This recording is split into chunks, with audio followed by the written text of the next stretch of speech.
हिमाचल में चुनावी वर्ष में प्रदेश के पूर्व अर्धसैनिकों ने भी सरकार के खिलाफ मोर्चा खोल दिया है। बुधवार को प्रदेश भर के पूर्व अर्धसैनिक संगठनों ने शिमला में रैली निकालकर सरकार को जल्द ओल्ड पेंशन बहाल करने, जीएसटी में छूट देने के साथ हर जिला में कल्याण बोर्ड का गठन करने का अल्टीमेटम दे दिया है। संघ के अध्यक्ष वीके शर्मा ने कहा कि 70 सालों से सरहदों पर अर्धसैनिक सेना देश की रक्षा कर रही है, देश के लिए अपना खून बहा रही है और शहादत दे रही है, लेकिन केंद्र और प्रदेश सरकारें इन अर्धसैनिक बलों की ओर कोई ध्यान नहीं दे रही है। अर्धसैनिक बलों को पहचान तक नहीं दी गई। सेवानिवृत्त होने के बाद हिमाचल में कोई सुविधा नहीं दी जा रही है। प्रदेश में अर्धसैनिक बलों की केवल शिमला में एक डिस्पेंसरी है और पेंशन तक बंद कर दी गई है। इसको लेकर कई बार मुख्यमंत्री अधिकारियों को ज्ञापन सौंपने गए, लेकिन कुछ भी नहीं हुआ है। सरकार से प्रार्थना करना चाहता है कि इतने साल हो गए हमको, 70 साल से हम लोग पैरामिलिट्री के लोग काम देश की सेवा में कार्यरत हैं, खून अपना देश के लिए बहा रहे हैं, सरहदों पर जान दे रहे हैं, मार्टियर्स हमारे रोज हो रहे हैं, क्योंकि पीस टाइम में हम फर्स्ट लाइन ऑफ डिफेंस हैं, आर्मी हमारी सेकंड लाइन ऑफ डिफेंस है। फर्स्ट लाइन ऑफ डिफेंस होने के नाते सभी लोग, हमारी जितनी शहादत हो रही है उसकी तरफ सरकार का कोई ध्यान नहीं है। हमारा 70 साल हो गए, हमको पहचान नहीं दी गई। आज तक हमको यह नहीं पता है कि हम पैरामिलिट्री हैं, हम सीएपीएफ हैं, हम क्या हैं। हमको ना तो कोई नाम दिया गया है, ना पहचान दी गई है। हमारा नाम, हमारा वजूद सारा पुलिस और आर्मी में खो दिया गया है।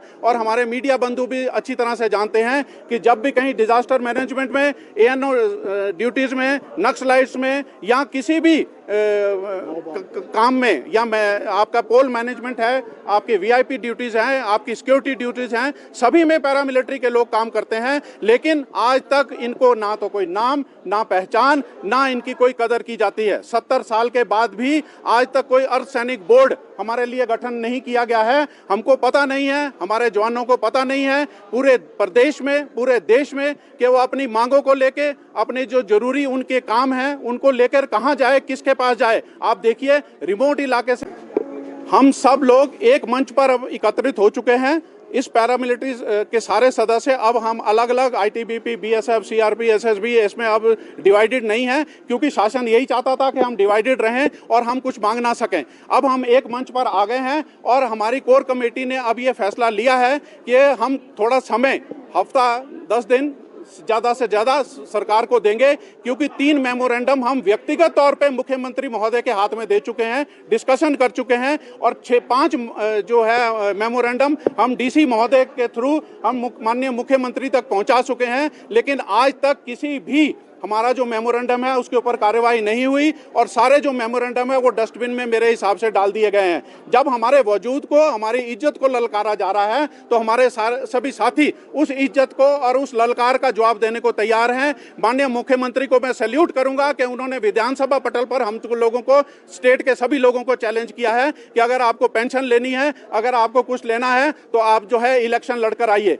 और अगर ये चैलेंज है और वो अगले 10 दिन में हमारी बात नहीं सुनते हैं, हमको नहीं बुलाते हैं, तो हो सकता है हमको कुछ ऐसा भी निर्णय लेना पड़े कि हम अपनी 68 कंस्टिट्यूएंसी में कुछ ना कुछ करके दिखाएं, जो कि आने वाला समय ही आप लोगों को बता सकेगा। रिमोट इलाके से भी अगर कोई सिपाही, उसको कोई पेंशन रूपी या कोई किसी सेहतमंद या किसी प्रकार का कोई काम होता है, तो वो कहां जाएगा? स्टेट में किसको पूछेगा, सेंटर में किसको पूछेगा, कहां जाएगा, कितना खर्चा करेगा, किस प्रकार से अपनी जो डिमांड है या उसकी जरूरत है उसको पूरा करेगा। पुलिस का बोर्ड कल्याण बोर्ड है, आर्मी का कल्याण बोर्ड है, लेकिन 70 साल के बाद भी आज तक हमारी जान पहचान नहीं है। हमारे डीजी भी नहीं जानते, हमारी स्टेट गवर्नमेंट भी नहीं जानती कि किस डिस्ट्रिक्ट में, कहां पर कितने हमारे पैरामिलिट्री के साथी जो हैं वो रिटायर होकर यहां पर घूम रहे हैं। मैं आपको ये भी बता देना चाहता हूं मीडिया बंधुओं को कि हम इस स्टेट में लगभग 2.25 से 3 लाख सेवारत और सेवानिवृत्त पैरामिलिट्री के सदस्य हैं,